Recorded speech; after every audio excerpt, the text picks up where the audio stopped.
बिस्मिल्लाहिर्रहमानिर्रहीम। अस्सलाम वालेकुम नाज़रीन, आप यूट्यूब चैनल देख रहे हैं। मैं इमरान ख़ान हूँ। कल के दिन जो है वो सारा दिन इस्लामाबाद को बंद किए रखा वफाकी हुकूमत ने, और जिस किस्म के हथकंडे उन्होंने अपनाए वो आप सब ने देख लिए। कुछ चीज़ें जो हैं वो बहुत क्लैरिटी के साथ सामने आ गई हैं। एक तो ये कि पाकिस्तान तहरीक इंसाफ ने रात गए अपना एहतजाज ख़त्म किया।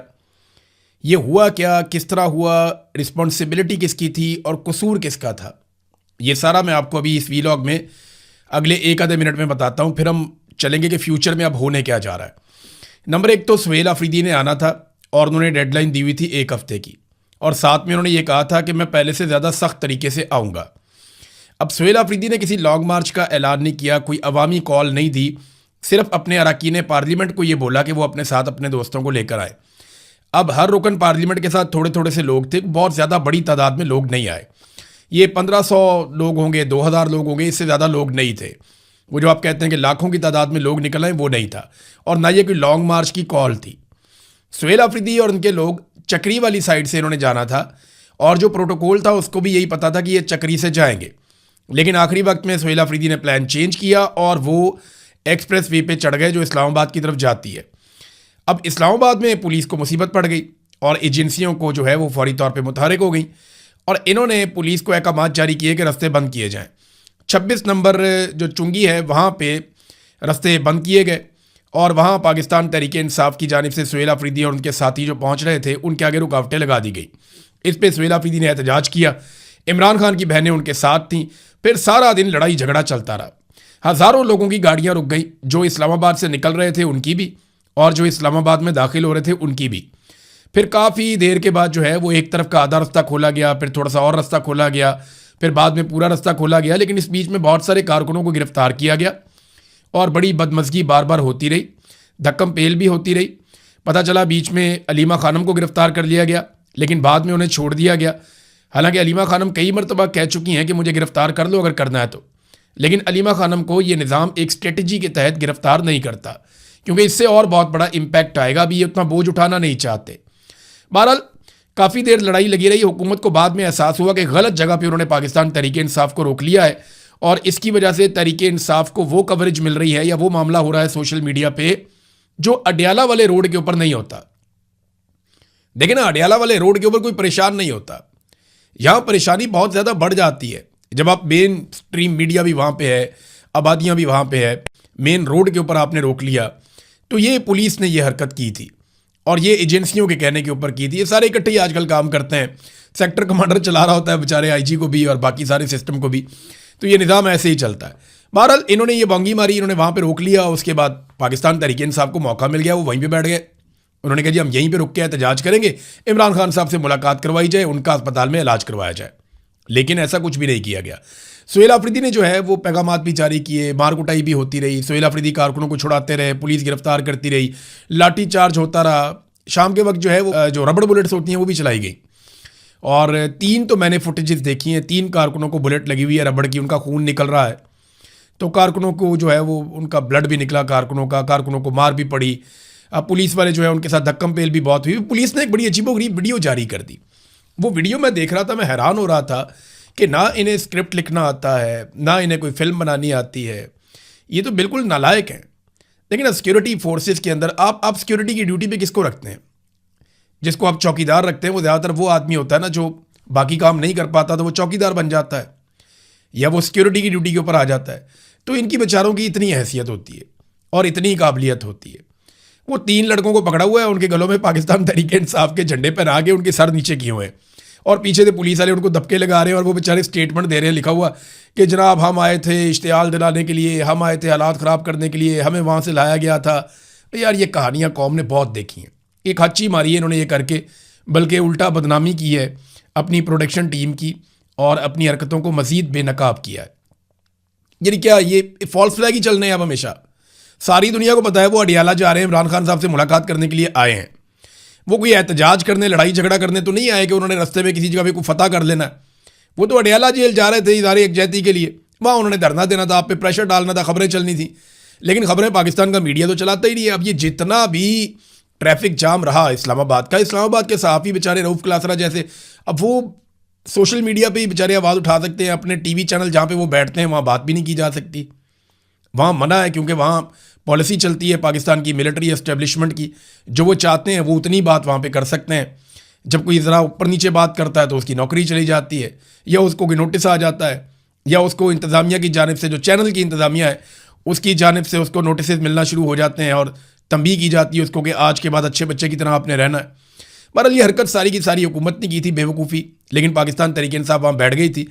अब हुआ ये, जो रिपोर्ट हुआ मामला वो ये है कि बैरिस्टर गौर फिर मिलने के लिए आए।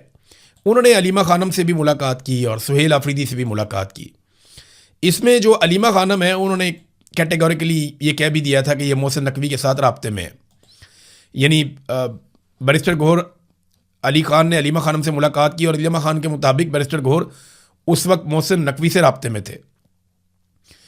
फिर उन्होंने बताया बैरिस्टर गौर ने कि मोहसिन नकवी ने पैगाम दिया है कि अगर यहाँ से ना हटा गया तो नहायत सख्त ऑपरेशन किया जाएगा, जैसे माजी में किया था। 26 नवंबर को लोगों को कत्लेआम कर दिया था, लोगों को मारा था। तो फिर बैरिस्टर गौर के इस पैगाम के बाद जो मोहसिन नकवी ने दिया था धमकी वाला, ये धरना ख़त्म कर दिया गया। इसकी कोई ज़रूरत नहीं थी इस एहतजाज की, इसको ख़त्म ही होना था।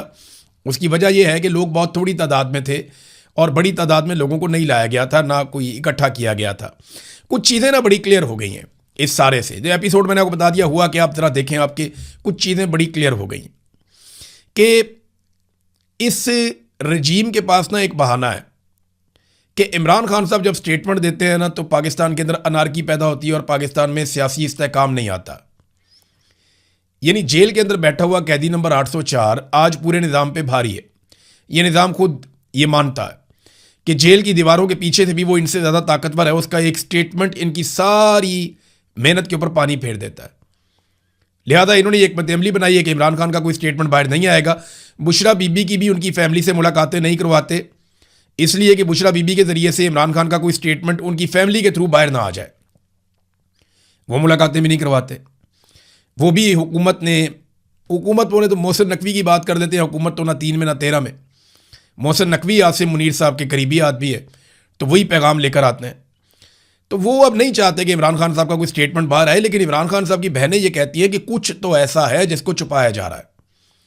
नादरीन याद रखिएगा, गुज़िश्ता कई महीनों से जब से इमरान खान साहब की आंख का मसला हुआ है, जब से उनकी आंख का इलाज चल रहा है, उस वक्त से लेकर अब तक सिर्फ सलमान सफदर एक ऐसा आदमी है जो इमरान खान साहब का वकील है, जिसकी इमरान खान से मुलाकात हुई है। और एक आदमी के स्टेटमेंट के ऊपर आप भरोसा नहीं कर सकते। सलमान सफदर को मैं कोई ऐसे नहीं कह रहा कि वो काबिल भरोसा नहीं है, वो बड़े ज़बरदस्त आदमी है, बड़े शानदार वकील हैं। लेकिन मामला ये है कि वो सिस्टम के साथ रहकर काम करते रहे और वो सिस्टम से बाहर जाकर कोई इनकलाबी नौयत की शख्सियत नहीं है। वो तो एक वकील है, वो बेचारा कानून की बात करेंगे, इंसाफ की बात करेंगे, आइन की बात करेंगे।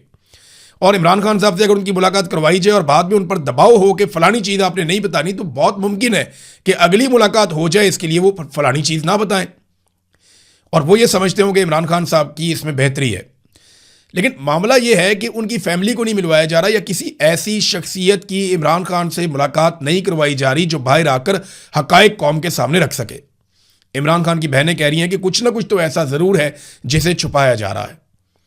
हमारी कई महीनों से, लगभग अब 5-6 महीने हो गए, इमरान खान साहब से कोई मुलाकात नहीं करवाई जा रही, कोई भी उन्हें नहीं मिला, उनके ज़ाती डॉक्टरों को भी मिलने नहीं दिया जा रहा। तो ऐसा क्या है जिसे छुपाया जा रहा है? अब ये चीज़ तो क्लियर हो गई कि हुकूमत इमरान खान से मुलाकात नहीं होने देगी। ये चीज़ भी क्लियर हो गई कि इस हुकूमत के अंदर इंसानियत या कोई चीज़ ऐसी आप समझ रहे हो कि कोई जाग गई है, कोई जमहूरियत है, कोई इंसानियत है, तो ऐसा कुछ नहीं है। और ये चीज़ भी सुहेल आफरीदी को अब क्लियर हो जानी चाहिए कि ये घी सीधी उंगली से नहीं निकलेगा। उन्हें एहतजाजी सियासत पे जाना पड़ेगा, जिसका इमरान खान साहब ने आज से 7 माह पहले या 8 माह पहले हुक्म दिया था। इमरान खान ने कहा था कि स्ट्रीट मूवमेंट चलाई जाए। तो स्ट्रीट मूवमेंट वो नहीं है जो सुहेल आफरीदी किसी गांव में, किसी शहर में चले जाते हैं, वहाँ लोग निकलते हैं, नारेबारी होती है, ये गाड़ी के ऊपर खड़े होते हैं, तकरीर करते हैं, वापस आ जाते हैं। वो स्ट्रीट मूवमेंट नहीं है। स्ट्रीट मूवमेंट जो है वो नज़र आती है, वो पता चलती है, हर गली में, हर मोहल्ले में, हर घर में पैगाम जाता है, जगह जगह कैंप्स लगते हैं, जगह जगह लोग इकट्ठे होते हैं, मेंबरशिप्स होती हैं। वो जो इन्होंने एक मंसूबा बनाया था वो स्ट्रीट मूवमेंट हो सकती थी। या और तरीके हैं, ये उनको भी कर सकते हैं। वार्ड की सतह तक जाएं, हर जगह पे जाएं, अपने नौजवानों को इकट्ठा करें, उन्हें मोटिवेट करें और उन्हें बताएं कि एक तारीख आने वाली है, उस तारीख को हम सब मिलकर निकलेंगे और इकट्ठे जाकर इमरान खान साहब की रिहाई के लिए आवाज़ उठाएंगे। या पाकिस्तान को इस फस्तायत से निजात देने के लिए हमें एक साथ निकलना पड़ेगा। तो पाकिस्तानियों को इकट्ठा करना पड़ेगा। ये हुकूमत बिल्कुल लचक नहीं दिखाएगी। एस्टेब्लिशमेंट की सोच अब भी वही है, कातलाना सोच है। अवाम के हक़ को कभी भी जमहूरी या पार्लिमानी तरीके से वापस नहीं लिया जा सकेगा। ये सीधी उंगली से घी कभी नहीं निकलेगा और अवाम को भरपूर अंदाज में मुतहर्रिक होकर निकलना पड़ेगा। जो रियल स्ट्रीट मूवमेंट होती है जिसका इमरान खान साहब ने कहा है, उसके ऊपर इनको चलना पड़ेगा। अब सुहेल अफरीदी साहब आज 2 बजे एक प्रेस कॉन्फ्रेंस करने जा रहे हैं जिसमें वो कुछ चीज़ों का ऐलान करेंगे। देखते हैं वो किन चीज़ों का ऐलान करते हैं। बहरहाल कल का दिन गुजर तो गया लेकिन कोई बहुत बड़ी कामयाबी नहीं मिली। ना इमरान खान साहब से मुलाकात हुई, ना उनका इलाज हुआ, और सिर्फ एक हुकूमत ने रोकने की कोशिश की। कुछ कारकुन गिरफ्तार हुए, कुछ कारकुन ज़ख्मी हुए और हज़ारों लोग ख्वार हो गए। इसके अलावा कुछ भी नहीं हुआ। हाँ, ये ज़रूर है कि सुहेल अफरीदी ने साबित किया कि वो मज़ामत के रास्ते पे चल सकते हैं। वो छोटी मोटी मज़ामत होती रही सारा दिन में, कोई बहुत बड़ा एपिसोड तो नहीं हुआ। अब इसमें जो है वो पाकिस्तान तहरीक इंसाफ को और सुहेल अफरीदी को ये फैसला करना है कि वो किस लेवल तक इस मामले को ले जा सकते हैं। हाँ, एक चीज़ मैं आपको बताता हूँ कि मिलिट्री एस्टेब्लिशमेंट ने खैबर पख्तूनख्वा की हुकूमत के खिलाफ बाकायदा एक कैंपेन लॉन्च कर दी है। मैं एक्सप्रेस न्यूज़ की खबर पढ़ रहा था। इसमें सबसे पहले जो है फ़ाद हुसैन साहब को एंगेज किया गया क्योंकि वो PMLN से उनका ताल्लुक़ है। वो साबिक कैबिनेट के मेंबर भी रहे शहबाज शरीफ के, और जो जुल्म और बर्बरियत पाकिस्तान में होती रही उसका हिस्सा रहे फ़ाद हुसैन। तो अब जनाब उन्होंने एक खबर भी जारी करवा दी है एक्सप्रेस न्यूज़ के ऊपर। जो एक्सप्रेस न्यूज़ वाले हैं उन्होंने खैबर पख्तूनख्वा में बदमनी, महंगाई, करप्शन में ख़तरनाक इजाफा, अवाम की वज़ीर आला पर कड़ी तनकीद। यानी मरीम नवाज़ महंगा जहाज़ ले तो कोई खबर नहीं छप रही। मरीम नवाज़ बैरून मुल्क के दौरे कर रही है, कोई खबर नहीं छप रही। लोगों को अजीब व गरीब किस्म के बिल आ रहे हैं, कोई खबर नहीं छप रही। लोगों को सड़कों पर खवार किया जा रहा है, कोई खबर नहीं छप रही। लोगों को पुलिस मुकाबले जाली कर करके 2000 से ज़ायद लोगों को मार दिया गया मावरा अदालत, कोई खबर नहीं छप रही। पंजाब में अरबों रुपए की करप्शन हो रही है। 5300 अरब की एक और करप्शन रिपोर्ट हुई, उसके ऊपर किसी किस्म की कोई रिपोर्टिंग नहीं है। गंदम का बहरान आ गया, कोई रिपोर्टिंग नहीं। कपास का बहरान आ गया, कोई रिपोर्टिंग नहीं।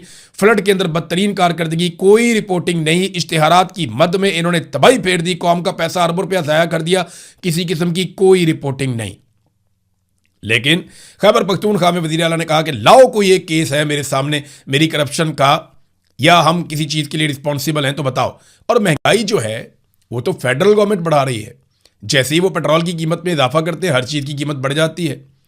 और पंजाब गंदम भी नहीं दे रहा, पंजाब गैस भी नहीं दे रहा, बिजली इन्होंने महंगी कर दी है, आटा इन्होंने महंगा कर दिया है। तो आम आदमी का जीना तो वफाकी हुकूमत की पॉलिसियों की वजह से हराम हो गया है और वो इसके लिए जिम्मेदार है। लेकिन खैबर पख्तूनख्वा पे अटैक करने की जिम्मेदारी एस्टेब्लिशमेंट ने अब दे दी है। फ़ाद हुसैन ने एक ऑपरेशन रूम भी बनाया जहाँ पे एक बहुत बड़ा नक्शा था जिसमें खैबर पख्तूनख्वा का नक्शा लगाकर उसके ऊपर फ़ाद हुसैन और अनवारुल्लाह काकड़ ये दोनों मिलकर तज्जिया कर रहे थे और उल्टा सीधा तज्जिया कर रहे थे। तो इधर का ज़िला इधर मिला दिया, उधर का उधर मिला दिया, वो जनाब मालाकंड के एरिया को शामिल कर दिया उधर पेशावर वैली के अंदर। अजीबोगरीब किस्म का तज्जिया था।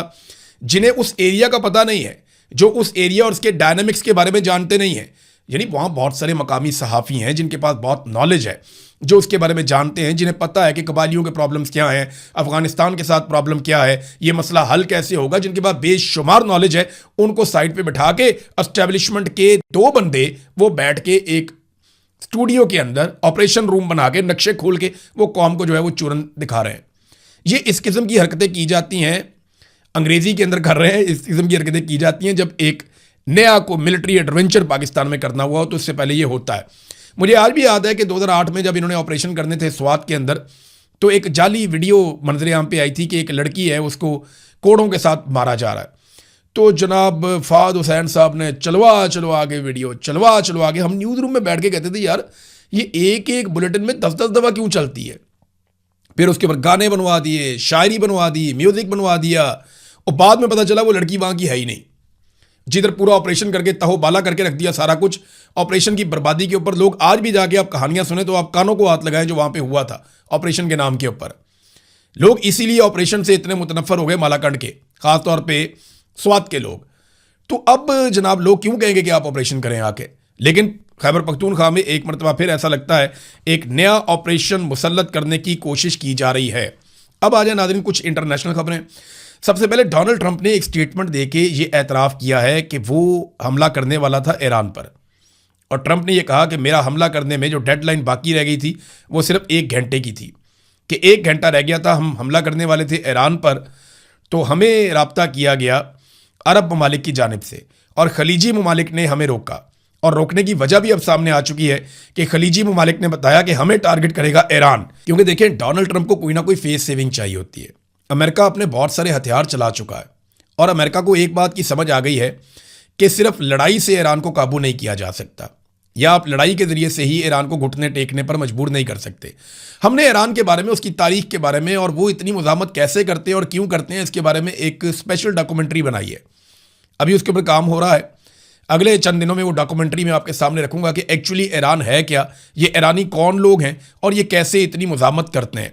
बहरहाल ये अब डोनाल्ड ट्रंप को और अमेरिका को ये समझ आ गई है कि ताकत के बलबूते पे सिर्फ आप ईरान को नहीं मनवा सकते, लिहाजा वो कोशिश करेंगे कि बातचीत से मसला हल हो जाए। कभी पाकिस्तान फेस सेविंग देता है, कभी अरब ममालिक देते हैं, और अरब ममालिक ने यह बताया है कि ईरान की जो हिकमत अमली है उसमें खलीजी ममालिक की जो तनसीबात हैं उनको अब रखा गया है, वो वहाँ पे अटैक करेंगे।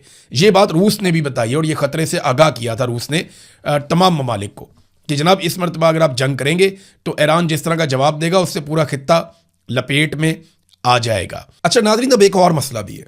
वो मसला ये है कि सऊदी अरब और यूएई के ऊपर ड्रोन हमले हो रहे हैं, लगातार हो रहे हैं। यूएई में आपने देखा कि एक एटमी तनसीब के करीब, जहाँ पे एटमी पावर प्लांट है, उसके बिल्कुल नज़दीक एक जनरेटर में आग इसलिए लग जाती है कि वहाँ पे ड्रोन मारा जाता है। फिर 6 ड्रोन जो हैं उनको यूएई हवा में तबाह करता है। सऊदी अरब क्लेम करता है कि 3 से 4 ड्रोन उन्होंने भी हवा में रोके हैं और उनको हवा में तबाह किया है।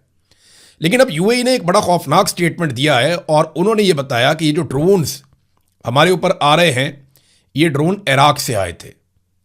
यूएई ने कहा कि बराका न्यूक्लियर पावर प्लांट को निशाना बनाने वाले ड्रोन्स इराक से आए थे। अब इराक से ये ड्रोन आ रहे हैं तो फिर ईरान ने तो नहीं मारे ना, और ईरान ने यह दावा भी किया है। ईरान ने बाकायदा ये स्टेटमेंट दिया है कि सऊदी अरब या यूएई के ऊपर जो ड्रोन्स जा रहे हैं उनका ईरान के साथ कोई ताल्लुक नहीं है। ईरान इस वक्त मुकम्मल तौर पे सीज फायर किए हुए है। ये ड्रोन कौन चला रहा है, ये फॉल्स फ्लैग ऑपरेशन हो रहा है और कोशिश की जा रही है कि खलीजी ममालिक में कोई ऐसा नुकसान हो जाए जिससे ईरान और खलीजी ममालिक के बीच में जंग भड़क उठे। और याद रखिएगा, ऐसा कोई फॉल्स फ्लैग पाकिस्तान के खिलाफ भी किया जा सकता है, या तो पाकिस्तान में या सऊदी अरब में जो पाकिस्तान के मिलिट्री एसेट्स हैं वहाँ पे कोई फॉल्स फ्लैग करके पाकिस्तान को इस लड़ाई में घसीटने की कोशिश की जा सकती है, क्योंकि पाकिस्तान एक ऐसा मुल्क है जो फौजी नुक्ता नज़र से ऐसा ताकतवर है कि वो ईरान के साथ लंबा पंगा ले सकता है। बहरहाल अभी जो सिचुएशन है वो ये है कि इराक से आ रहे हैं ये ड्रोन्स, ये यूएई ने कहा। तो एक बात हमें समझनी पड़ेगी कि आज से कुछ अर्सा पहले एक चरवाहे ने ये खबर बाहर निकाली थी और जब उसने रिपोर्ट किया था तो इसकी कंफर्मेशन भी आ गई थी। अब दुनिया भर के अखबारात में ये चीज़ें छप चुकी हैं कि इराक में इराकी हुकूमत की नॉलेज से बाहर, यानी इराकी हुकूमत को नहीं पता था और वो इसका इल्म नहीं रखते थे, तो इराक में ईरानी बॉर्डर्स के करीब कुछ एरियाज़ हैं जहां इसराइल ने अपनी 2 फौजी तनसीबात कायम कर रखी थी, यानी 2 फौजी अड्डे बना रखे थे इसराइल ने बड़ी खामोशी के साथ, और अमेरिका उन 2 इसराइली फौजी अड्डों को प्रोटेक्ट कर रहा था। अब ये जो ड्रोन्स हैं ये आ रहे हैं इराक की जानिब से, तो ये शक किया जा सकता है कि इसराइल कोई फॉल्स फ्लैग ऑपरेशन करना चाहता है, क्योंकि वो एक ऐसा मुल्क है जो हर हालत में इस जंग को लंबा करना चाहेगा, क्योंकि नेतन्याहू को ये इलेक्शन में सूट नहीं कर रहा जो कुछ उसके साथ हो रहा है। नेतन्याहू को जेल भी जाना पड़ सकता है, उसके खिलाफ मुकदमात भी चल रहे हैं। तो बहुत बुरी सूरत हाल है इस वक्त नेतन्याहू की, और उसे बचाना मुश्किल होगा डोनाल्ड ट्रंप के लिए या अमेरिका के लिए। लिहाजा उसे जंग बढ़ती हुई चाहिए, जंग का खात्मा नहीं चाहिए। और अगर जंग दोबारा शुरू करनी है या उसको बढ़ाना है तो कोई ना कोई फॉल्स फ्लैग ऐसा करना होगा जो काम आए। अब अमेरिकन को तो वो मार नहीं सकते फॉल्स फ्लैग में, अमेरिकन फौरी तौर पे पता कर लेंगे किसने किया, कैसे किया। लेकिन अब यूएई और सऊदी अरब, उनको भी इंफॉर्मेशन मिल रही है चाइना से, रशिया से, हत्ता कि ईरान खुद कह रहा है कि ये हमने नहीं मारा, ये फॉल्स फ्लैग ऑपरेशन की तैयारी है।